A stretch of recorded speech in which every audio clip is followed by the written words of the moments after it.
ఇప్పుడు ప్రస్తుతం దేశవ్యాప్తంగా వినిపిస్తున్న ఈ స్లోగన్ బ్యాన్ చైనా ప్రొడక్ట్స్ అనే నినాదం మనకు రెగ్యులర్గా వినిపిస్తుంది.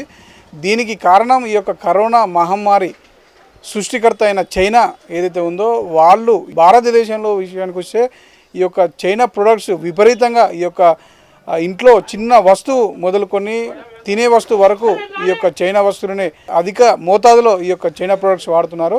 బ్యాన్ చైనా ప్రొడక్ట్స్ అనే నినాదం ఇప్పుడు దేశవ్యాప్తంగా వినిపిస్తున్న నేపథ్యంలో ప్రస్తుతానికి మనం హైదరాబాద్లో ఈ చైనా ప్రొడక్ట్స్ అత్యధికంగా అమ్ముడు అయ్యే ఈ యొక్క బేగం బజార్ పరిసర ప్రాంతాల్లో మనం ప్రస్తుతం ఉన్నాం. ఈ బేగం బజార్లో ఈ చైనా ప్రొడక్ట్స్ వినియోగం ఎట్లా ఉంది, వాళ్ళు ఈ యొక్క బ్యాండ్ చైనా ప్రొడక్ట్స్ నినాదానికి ఎలా సపోర్ట్ చేస్తున్నారు అనే విషయాలపై మరింత విషయాలు తెలుసుకునేందుకు మనతో పాటు కొంతమంది వ్యాపారులు ఉన్నారు. వాళ్ళని అడిగి తెలుసుకుందాం. ఈ యొక్క చైనా ప్రొడక్ట్స్ను వాళ్ళు ఫ్యూచర్లో వినియోగిస్తారా, ఈ చైనా ప్రొడక్ట్స్ను వాళ్ళు ప్రోత్సహిస్తారా అనే విషయాలపై మరిన్ని వివరాలు తెలుసుకుందాం. मेरा नाम ब्रिज गोपाल है और मैं यहाँ 40 साल से मार्केट में हूँ और अभी मार्केट बहुत ही अपसेट हुआ है कोरोना की तरफ से, लॉकडाउन की तरफ से, और काफ़ी लोग परेशान हैं. चाइना प्रोडक्ट जितना कम आएगा हमको उतना अच्छा है, कम बिकना ही फ़ायदा है, बैन होना ही अच्छा है. हाँ, और जब तक ऊपर से माल आता रहेगा यहाँ पे चाइना का माल आएगा और बिकेगा. चाइना का माल अगर बंद होना है तो ऊपर से ही आना बंद होना है तो ही माल बंद होगा. यहाँ 10-15 साल तो होगा सब, 15 साल हो गए आराम से. 15 साल से आ रहा है, मार्केट बड़ा है चाइना का, हर चीज़ चाइना की आ रही है, बिक रही है. प्लास्टिक आइटम्स आते हैं, किचन वेयर आइटम, टॉयज़ बहुत ज़्यादा आता है, इलेक्ट्रिकल आइटम्स आते हैं, काफ़ी आते हैं. इंडस्ट्रीज ग्रोथ करना, इंडस्ट्रीज डेवलपमेंट आना है बस. अच्छा नया आइटम्स बनना चाहिए, क्वालिटी बनना चाहिए, और यहाँ का जो बिजनेसमैन है वो सपोर्ट करना चाहिए. हम भी चाह रहे हैं कि बैन होना. रीज़न ये है कि हमारा डेवलप होना इंडिया, मोदी जी को सपोर्ट करना है. कुछ नहीं, अच्छा काम कर रहा है, देश के लिए काम कर रहा है, इसलिए हमारा सपोर्ट है. बिजनेसमैन के हिसाब से नहीं बोलेंगे, बाकी देश के हिसाब से बिल्कुल सपोर्ट करेंगे, करना ही चाहिए. क्यों नहीं करे बोले तो यहाँ पे प्रोडक्शन कॉस्ट ज़्यादा आ रहा था, मैन्युफैक्चरिंग लेबर प्रॉब्लम भी बहुत था, तब क्वालिटी उतना नहीं बन रहा था. अब क्वालिटी बन रहा है तो यहाँ पे ऑटोमेटिक डेवलपमेंट आएगा. आ रहा है, काफ़ी आइटम बन रहा है प्लास्टिक का, यहाँ पे नहीं बन रहा है ऐसी बात नहीं है इंडिया में. नहीं, अभी तो 2 दिन हुआ है, कुछ नहीं होता, अभी कुछ नहीं होगा जब तक ऊपर से सप्लाई नहीं होगा. ऐसा है, कस्टमर पूछे या नहीं पूछे, दुकानदार अपने दुकान में अगर चाइना का माल नहीं रखेगा तो कोई पूछेगा नहीं, और दुकानदार जो माल रखेगा वही बिकेगा. तो चाइना माल हमारे पे डिपेंड करता है कि हम कितना मंगाते हैं और कितना बेचते हैं. हमको ऊपर से माल नहीं मिलेगा तो हम मंगाएंगे नहीं, बेचेंगे नहीं. ये बात नहीं, अच्छा है, बैन करिए. हम तो सरकार के साथ है और हम तो इंडियन प्रोडक्ट को शुरू से साथ दे रहे हैं. आज मेरा प्लास्टिक का 40 साल का शॉप है और मैं करीब लास्ट 4-5 साल से मैं चाइना का आइटम नहीं के बराबर बेचता हूँ. मेरे शॉप में चाइना का आइटम बहुत ही कम मात्रा में मिलेगा, बहुत कम परसेंटेज में मिलेगा. नहीं, मेरा इंटरेस्ट शुरू से ही कम था थोड़ा चाइना में बेचने में. शॉप अपना अपना मूड है, सबका अलग अलग है. बस जितना वहाँ सपोर्ट करो बोलेंगे चाइना का माल बैन करने के लिए सपोर्ट करना चाहिए. प्रोडक्ट मिलना चाहिए ना यहाँ पे, अवेलेबिलिटी, क्योंकि आज यहाँ पे दुकानदारों का खर्चा भी बहुत ज़्यादा है. वो खर्चा कहाँ से निकालेगा आदमी. और जितना चाइना का माल आके यहाँ बिकता है उतना इंडिया में माल मिलना भी चाहिए. उतना माल नहीं मिलेगा तो फिर वो क्या करेगा क्या, तो उसको कुछ ना कुछ रास्ता निकालना पड़ेगा फिर. हाँ, चाइना का माल आना बंद होना, यहाँ लोकल में या इंडिया में उतना आइटम मैन्युफैक्चरिंग होना, उतना आइटम मिलना, जितना सेल है, सब चीज़ है. तो इतना जल्दी नहीं होगा, but it will take time. कोशिश करो, क्या नहीं होता, सब होता, सब होता. कोशिश करना पड़ता, टाइम लगता, काफ़ी टाइम लगेगा. अभी बोलने से नहीं होगा, ऊपर से ही बंद होना है. जहाँ इम्पोर्टर्स बैठे हैं वो लोग ही दिमाग में आना बंद करेंगे, इंपोर्ट नहीं करेंगे चाइना का माल. और उनके पास जो यहाँ के जाते हैं डीलर्स, वो उनके मन में आना तो ही कुछ रास्ता निकलेगा, नहीं तो मुश्किल है. देखो, ये मार्केट तो पूरा बैन करने में इंटरेस्टेड रहना चाहिए. हमको तो उसका आइडिया नहीं है क्योंकि मार्केट बहुत बड़ा है. Minimum 1000 shops. अच्छा है साहब, डेली 4-5 करोड़ का तो टर्नओवर आराम से होता है. ज़्यादा ही होता होगा, कम नहीं होगा. अल्टीमेटली चाइना भी 5-10 करोड़ का तो टर्नओवर हो ही जाता. बहुत सारी आइटम है, बहुत आइटम है, बहुत. हाँ, हर आइटम का सब्स्टिट्यूट है चाइना का. 5-10 करोड़ का तो इजी डेली बिजनेस होना चाहिए. है साहब, ये भी 3-4-5 करोड़ का रहता है, क्योंकि यहाँ पे क्या प्लास्टिक में चीप आइटम भी बहुत आता है, क्वालिटी नहीं आता, लोकल मैन्युफैक्चरर्स है उसका आइटम आता है, ये वो सब मिलाए तो 5-10 करोड़ का सेल होता है यहाँ पे. यहाँ पे जो है ज़्यादा electrical items, electronic items, thermowell steel flask है, स्टील वाटर बॉटल्स है, एंड प्लास्टिक गुड्स है, main electrical items, electronics items. Plastic में यही आता है, कुछ कंटेनर्स वगैरह आता है, इंपोर्टेड लंच बॉक्सेस वगैरह आता है, वाटर बॉटल्स आते हैं, थर्मोवेयर के वगैरह के काफ़ी आइटम आते हैं। अच्छा काम करो, अच्छा है। मिडिल क्लास के लोगों का ध्यान रखो। मिडिल क्लास सबसे ज़्यादा परेशान है। मिडिल क्लास के लिए चंद्रशेखर राव साहब कुछ भी ध्यान नहीं दे रहे हैं। मिडिल क्लास बहुत वरीड है। हाँ, अभी चंद्रशेखर राव साहब वो मतलब सब माफ़ करेंगे, वो करेंगे, बट मिडिल क्लास को कोई सपोर्ट नहीं है। मिडिल क्लास को सपोर्ट होना कंपलसरी है। अदरवाइज मिडिल क्लास ही सबसे ज़्यादा काम करता है, मिडिल क्लास ही सबसे ज़्यादा सर्वाइव होता है, मिडिल क्लास ही ज़्यादा टैक्स देता है। नहीं नहीं, वो बोला है तो वो करेगा, वो करेगा, और हमारा काम है उसको सपोर्ट करना। हम नहीं सपोर्ट करेंगे तो वो कुछ नहीं कर सकता है। आफ्टर ऑल पब्लिक पे ही डिपेंड है खेल। वो तो बैठा है, बोल दिया, कर दिया, उसको दुनिया का काम है, वो सब टेंशन रखेगा। हम लोग जो बोलेंगे, हम लोग उसको अगर जितना यूज़ करेंगे हम उसकी बात को, वही फ़ायदा है, वही काम अच्छा है। मेरे पास अभी नहीं है सब, कोई 1 या 2 प्रोडक्ट होंगे, बाकी नहीं, पूरा इंडियन आइटम है। मोस्टली 99%, 100% भी बोल सकते करेंगे हम, हमारा इंटरेस्ट है इसमें।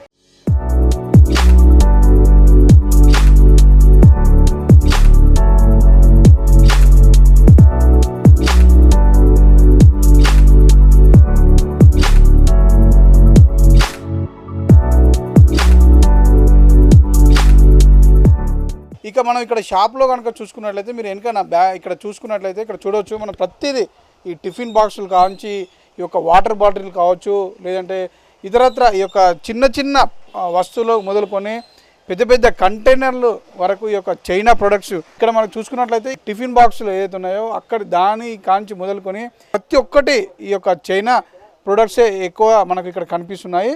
చైనా ప్రొడక్ట్స్ ఏవైతే ఉన్నాయో త్వరలోనే ఈ యొక్క మార్కెట్లో బంద్ అయ్యే అవకాశాలు అయితే ఉన్నాయని ఇక్కడ వ్యాపారులు మనతో షేర్ చేసుకుంటున్నారు. ఈ యొక్క కరోనా ఏదైతే ఉందో, ఈ యొక్క సృష్టికర్త చైనాను ప్రొడక్ట్స్ ఏదైతే ఉన్నాయో వాటిని తరిమి కొట్టే నేపథ్యంలోనే ఈ యొక్క తనలో భాగంగా ఈ యొక్క మార్కెట్ ఎవరైతే ఉన్నారో వ్యాపారస్తులు, వాళ్ళు కూడా మా వంతు సహాయంగా ఈ యొక్క చైనా ప్రొడక్ట్స్ బంద్ చేసే దిశగా మేము అడుగులు వేస్తున్నామని వాళ్ళు మనతో పాటు షేర్ చేసుకోవడం జరిగింది. मेरा नाम हनुमंत सिंह राजपुरोहित है।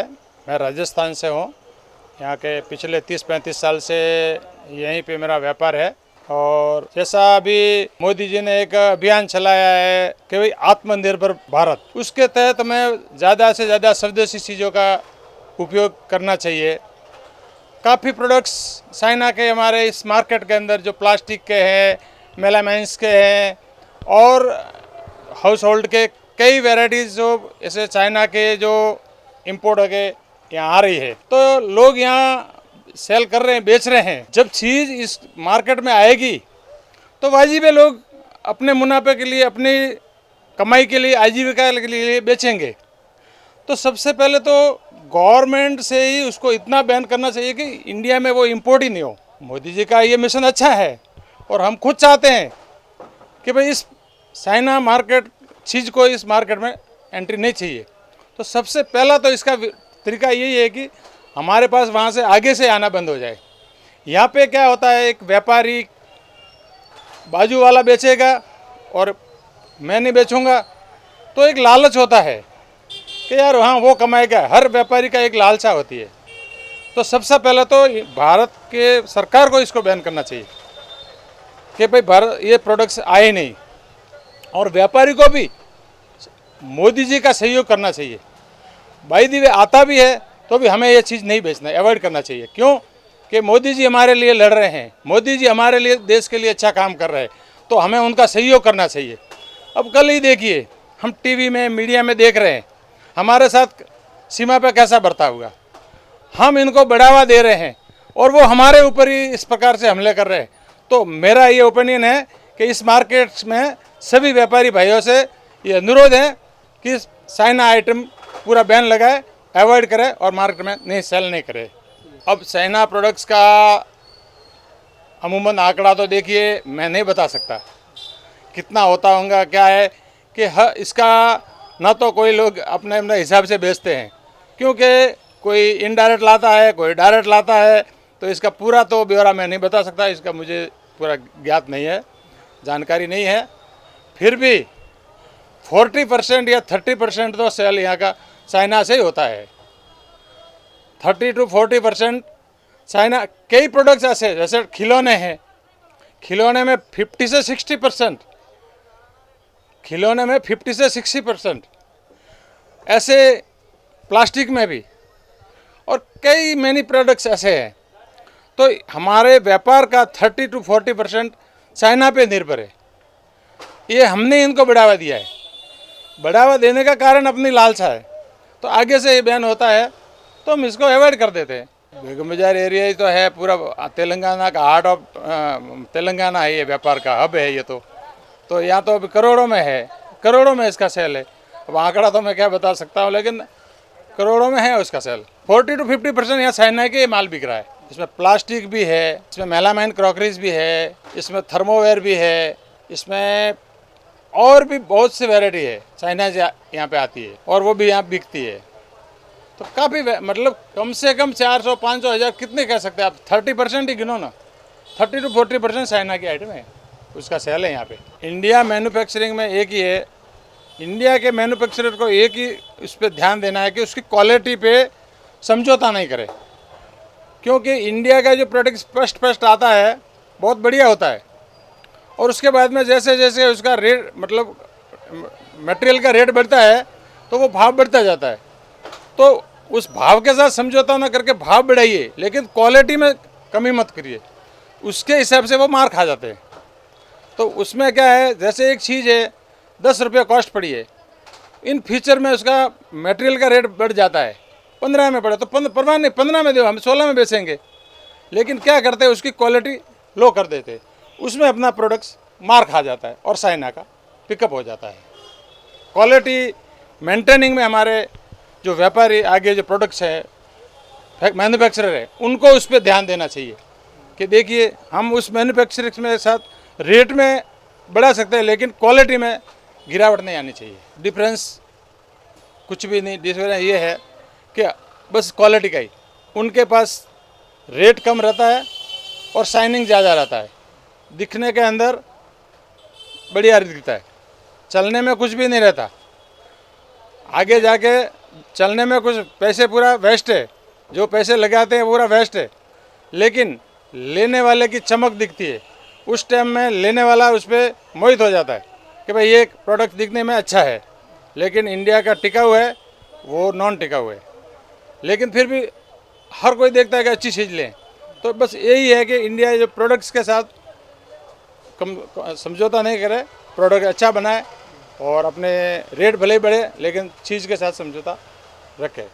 रीज़न कुछ भी नहीं, यही उसकी शाइनिंग, उसकी सस्तापन, उसका सस्तापन होता है, टिकाऊ कुछ भी नहीं होता है, बेस्ट है, लेकिन उसका जो शाइनिंग रहती है, दिखने में बढ़िया, पैकिंग बढ़िया है, अंदर भी कुछ भी हो, लेकिन टिकाऊ नहीं है। इंडिया के प्रोडक्ट के सामने कुछ भी नहीं है, लेकिन हमारे पास वैसी क्वालिटी नहीं दे सकते, हम वैसा रेट नहीं दे सकते, वो सस्ते रेट से देते, उनका लेबरिंग सस्ता होगा, किस प्रकार से या अपने रेट मन के सस्ते रहते, इसलिए हम उनकी ओर आकर्षित होते हैं, और कुछ भी नहीं है। पूरे मैन्युफैक्चरिंग कोई भी मैन्युफैक्चरिंग, इंडिया के मैन्युफैक्चरिंग में क्वालिटी पे ध्यान देना है बस, बाकी कुछ भी नहीं है। अपने इससे पहले आज हमारे पास ये 10 या 8 साल या 10 साल 15 साल अभी से ही चाइना के प्रोडक्ट्स हमारे पास है, उससे पहले तो सदियों से चल रहा है। तो हम इंडिया पे जी रहे थे ना, इंडिया के प्रोडक्शन के साथ ही जी रहे थे, तो चल रही थी आइटम, ऐसा कुछ भी नहीं है। बस यही क्वालिटी उनकी शाइनिंग की रहती और रेट सस्ता रहता। हमारे मैन्युफैक्चरर भी उस और ध्यान देते हैं, क्वालिटी पे समझौता नहीं करते, क्वालिटी अच्छी बनाते और रेट रीजनेबल रखते। लेकिन क्या है, एक जना लगाता है, उसके बाजू में कंपटीशन में दूसरा जना लगाता है, वो अपनी क्वालिटी सेम थोड़ी जीरो कर देता है, उसका मैन्युफैक्चर रुक जाता है, वो भी वही क्वालिटी में आ जाते हैं, या ये कर करके हमारा सेल डाउन हो जाता है। इसी पे हमारा जो हमें क्वालिटी पे ध्यान देना है। जैसे अभी देखिए, पहले एक हीरो पेन आती थी, हीरो पेन आती थी, आज भी हीरो पेन जब 5 रुपये की आती है, आज 60 रुपये की, 100 रुपये की आती है, लेकिन आज वही क्वालिटी है। कोरिया का एक नेल कटर आता था, पहले भी बेल बोल के कोरिया नेल कटर था, पहले भी वही था, आज भी वही है क्वालिटी के। हमारे चीज़ देखिए, अपनी एम्बेसडर कार देखिए, पहले एक धड़क धड़ा के मिनिस्ट्री लोग चलाते थे, अब वो मार्केट से आउट हो गई। HMT घड़ी देखिए, HMT घड़ी टॉप क्वालिटी थी अपने पास, लेकिन उसके साथ धीरे धीरे क्वालिटी गए, आज मार्केट से आउट हो गई। तो इस प्रकार हम क्या करते हैं, उसकी क्वालिटी बिगाड़ जाते हैं और फिर लोगों का इंटरेस्ट खत्म हो जाता है। तो क्वालिटी पे हमें ध्यान देना चाहिए। हमारे मैन्युफैक्चर से ये है कि हमारे क्वालिटी पे ध्यान देना चाहिए। क्वालिटी, हमारी क्वालिटी से समझौता नहीं करना चाहिए। भले ही रेट बढ़ जाए, रेट बढ़े तो कोई बात नहीं, लेंगे, कस्टमर लेते ही है ना, तो लेंगे, उसमें क्या है। यही है मेन कारण, क्वालिटी पे ध्यान देना है। लॉकडाउन का तो असर बहुत ही हुआ है उसमें, क्योंकि पूरा इकोनॉमी हमारी डाउन हो गई है। हमारे जो व्यापारियों के पूरे जो चलने की जो जैसे व्यवस्था ही बिगड़ गई है, हमारी अर्थव्यवस्था अस्त व्यस्त हो गई है। हमारे घर चलाने मुश्किल हो गए, हमारे किराए देने मुश्किल हो गए, हमारे किराएदारों से रिक्वेस्ट कर कर थक गए और मतलब हर आदमी परेशान है अभी लॉकडाउन की वजह से, क्योंकि व्यापार हुआ नहीं और खर्चे तो वही रहे, तो उससे तो मतलब बहुत परेशानी। तो लॉस ही है ना, करोड़ों का लॉस ही है ना इसमें। लॉस 3 महीने जब शटर डाउन उठा ही नहीं है, शटर डाउन है, तो जो जिसका जितना हिसाब, अपने अपने एवरेज से, जितना अपना अपना बिजनेस के हिसाब से, अपने अपने कैपेसिटी के हिसाब से अपना अपना सबका नुकसान हुआ है। अब इन्वेस्ट में आंकड़ा क्या बता सकता हूँ, लेकिन मेरे हिसाब से जो मेरी औकात है, मेरा बिजनेस का जो एरिया है, उस हिसाब से मेरा भी लॉस उसी हिसाब से हुआ है। आंकड़े तो क्या फिक्स बता सकते हैं, लेकिन मेरे भी गोदामों के किराए, मेरे दुकानों के किराए, मेरे घर के खर्चे, मेरे जो मतलब जो साधारण खर्चे, वो सब खर्चे ही हुए ना, इनकम तो हुई नहीं है। तो वो हिसाब से मेरे हिसाब से जो हुआ है, अपनी जो मेरी कैपेसिटी है उसी हिसाब से, अपने अपने व्यापार का जो क्षेत्रफल है उसके हिसाब से सबको नुकसान हुआ है और हुआ ही है। और आगे इसकी भरपाई भी मेरे ख्याल से आगे पूरा व्यापार चले तो भी दीपावली तक तो लोग इसमें स्टेबल होना बहुत मुश्किल है। अभी मार्केट खुली है, लेकिन अभी भी कस्टमर डर रहे हैं। बाहर से कस्टमर नहीं आ रहे, बस में जाएंगे, ट्रेन अभी पूरी ट्रेनें भी चालू नहीं है। माल लेने जाना तो कैसे जाना, माल देने, आज ट्रांसपोर्ट वाले हैं तो अपने मन मर्जी से किराया लगा रहे हैं। तो यानी हर चीज़ महंगी आती है, तो यहाँ बिकना भी तो वो हिसाब से है ना। अगर रेट बढ़ के आएगी तो लोग डर भी रहे हैं कि जाएंगे, बस में जाएंगे, क्या जाएंगे, तो व्यापार तो हो ही रहा ना। आज इस कोरोना का तो किसको मालूम कि किसके पास कोरोना है, ये तो किसी को मालूम तो है नहीं कि इसका मीटर लगाया और मालूम पड़ गया। अभी भी मोबाइल में देखे तो इस एरिया में 11 है, घूम रहे हैं 11। अब हमको मालूम क्या बात किसके पास क्या है, तो इसके वजह से व्यापार में बहुत नुकसान हुआ है। और अभी भी आगे भी मुझे काफ़ी महीनों तक सुधरने की स्थिति में नहीं लग रहा है। सेल्स बस घर से निकल जाए तो ठीक है, बाकी कोई सेल नहीं है। पहले से 4 आना 20 पैसा सेल है। हाँ, जो जिसका भी जितना सेल है, सेल में बहुत कटौती हो गई। मैं वो कहा ना, ये जो पूरा सेटिंग होने में कम से कम दीपावली अक्टूबर नवंबर जाता है इसमें पूरा। ये समझो कि पूरा स्टेबल होने में तो आपको ये 2020 तो चला गया, 2020 में तो ये लेवल आता नहीं। उसके बाद में फिर रेगुलर हो गया तो उसके बाद में इसकी स्थिति सुधरेगी, क्योंकि ये वर्ष हमें कमाने का नहीं है। हमें 21 में हम पहुंच गए ना, जिंदा हमें 21 में पहुंच गए, हमारा परिवार को बचा लिया तो समझो कि हम कमा लिए। बस यही बात है, 20 में कमाने की आस नहीं है। ప్రధానమంత్రి నరేంద్ర మోడీ ఇచ్చిన పిలుపు మేరకు ఈ స్వదేశీ వస్తువుల వినియోగం ఏదైతే ఉందో అది దానిపై ఎక్కువగా దృష్టి పెట్టాలని, ఈ ప్లాస్టిక్ వస్తువులకు ఈ ఎక్కువగా సేల్ అయ్యే ప్రాంతం అనుకోవచ్చు. ఈ యొక్క ప్రస్తుతం మనం బేగం బజార్ ప్రాంతంలో ఈ చైనా ప్రొడక్ట్స్ వినియోగం ఎట్లా ఉంది, వాళ్ళ అనుభవాలు ఏంటి, గతంలో ఎన్ని సంవత్సరాల నుంచి ఈ యొక్క చైనా ప్రొడక్ట్స్ వినియోగిస్తున్నారు, ప్రస్తుతం ఈ యొక్క ప్రధానమంత్రి నరేంద్ర మోడీ ఇచ్చిన పిలుపును వాళ్ళు ఏ విధంగా స్వీకరిస్తున్నారు, వాళ్ళపై ఈ యొక్క చైనా ప్రొడక్ట్స్ యొక్క ప్రభావం ఎట్లా ఉంది అనే విషయాలపై వాళ్ళ ఒపీనియన్ ఏంటి అనే విషయాలపై మనం తెలుసుకునే ప్రయత్నం చేద్దాం. हमारे कल मीटिंग हुई थी हमारे एसोसिएशन की, हमारे अध्यक्ष महोदय श्री राम जी व्यास के तहत. उस मीटिंग के अंदर हमने सब व्यापारियों ने निर्णय लिया कि भाई हमारे को चाइना प्रोडक्ट नहीं बेचना है और उसका बहिष्कार करना है. तो उन्होंने कहा कि भाई ठीक है, हमने मीटिंग करी. उस मीटिंग के अंदर हमारा सर्वसम्मति से निर्णय लिया गया कि चाइना प्रोडक्ट पूरा बहिष्कार करेंगे हम सब व्यापारी मिलके. और ये चाइना प्रोडक्ट के लिए जो भी पहले का आया हुआ है उसको बेच के ख़त्म करेंगे. नया प्रोडक्ट कोई भी चाइना का खरीदेंगे नहीं. यही हमारा मीटिंग में निर्णय हुआ. आज भी सुबह मीडिया वाले भाई बहन सब आए थे तो उनको भी यही बात हुई और ये मीडिया में हमने सब ने बोल दिया कि भाई हम बहिष्कार कर रहे हैं, चाइना का प्रोडक्ट कोई भी नहीं बेचेंगे और हमारे हिंदुस्तान के साथ में ये गद्दारी कर रहे हैं. और हमारा टैक्स पूरा का पूरा चाइना को जा रहा है, तो क्यों नहीं हमारा प्रोडक्ट हिंदुस्तान का बने और मैन्युफैक्चर हो रहा तो उसी प्रोडक्ट को हम हिंदुस्तान में फैलाएं, तो उसका बेनिफिट हमारे को सबको होगा, हिंदुस्तान वासी को। इसके लिए हमने ये निर्णय लिया और इसका बहिष्कार करते हैं। मोदी जी जो स्टेटमेंट दिया है वो हमारे देश के हित के लिए दिया है और हम देश हित के लिए पूरे हिंदुस्तान के जो भी नागरिक है वो मोदी जी के स्टेटमेंट पे हम सब कायम हैं और उसका हम पालन करेंगे। आज सुबह सब जने आए थे मीडिया बंधु, उन सबको यही हमने कहा कि भाई हमारे मोदी जी जो कहे हैं उसी हिसाब से हम चाइना प्रोडक्ट का बहिष्कार करते हैं और चाइना प्रोडक्ट हम नहीं बेचेंगे। ऐसे हमारे हिंदुस्तान के 20 सैनिक मारे गए, उसके उपलक्ष्य में हमने ये निर्णय लिया कि चाइना का प्रोडक्ट हमको नहीं बेचना है और हमारा जो भी इंडिया के अंदर बहुत सारे प्रोडक्ट है बन रहे हैं चाइना के, अब मसर बैट है हमारा इंडिया में बन रहा है, गुजरात में अहमदाबाद में बन रहा है, तो वो बेचेंगे चाइना का क्यों। हमारा टैक्स हमारे हिंदुस्तान में रहेगा, हमारी पब्लिक को, हमारे कर्मचारियों को, हमारे को, खुद को, सबको काम आएगा। इसके लिए हमने निर्णय सर्वसम्मति से ये लिया है कि चाइना का प्रोडक्ट का बहिष्कार करेंगे। चाइना का आइटम का कोई गिनती नहीं है, ठीक है ना, सब में आता है, हार्डवेयर में आता है, इमिटेशली ज्वेलरी में चाइना का प्रोडक्ट आता है, लेडीज़ का जो भी आइटम है वो भी चाइना का आ रहा है, टॉयज वगैरह ये सब चाइना से आ रहा है, नहीं आ रहा कि कोई ऐसा नहीं है कि भाई उसके लिए हम उसके लिए बैंड लगा दिए, ठीक है सर। ये हमारा व्यापारियों का सबका निर्णय है और मीटिंग में भी यही निर्णय लिया गया सर्वसम्मति से, कोई किसी के दबाव में नहीं, किसी की प्रेशर से नहीं, हम व्यापारी सब ने मिल के हमारी खुशी से हमने ये निर्णय लिया है। जो भी चाइना का जो भी आइटम है उसको सबको बैन करें हम लोग सब मिलके, उसके साथ में सब पूरे व्यापारी छोटे बड़े होलसेल वाले वगैरह चाइना इज नहीं बेचेंगे माल, चाइना का माल कोई भी प्रोडक्ट रहेगा हम नहीं बेचेंगे। बस यही निर्णय हमारा व्यापारियों ने सबने मिलके लिया है और यही इसी के साथ में हम हमारा इंडिया का प्रोडक्ट को फुलाएंगे फैलाएंगे और उसमें हमारा इंडिया का बहुत सारी आमदनी होगी।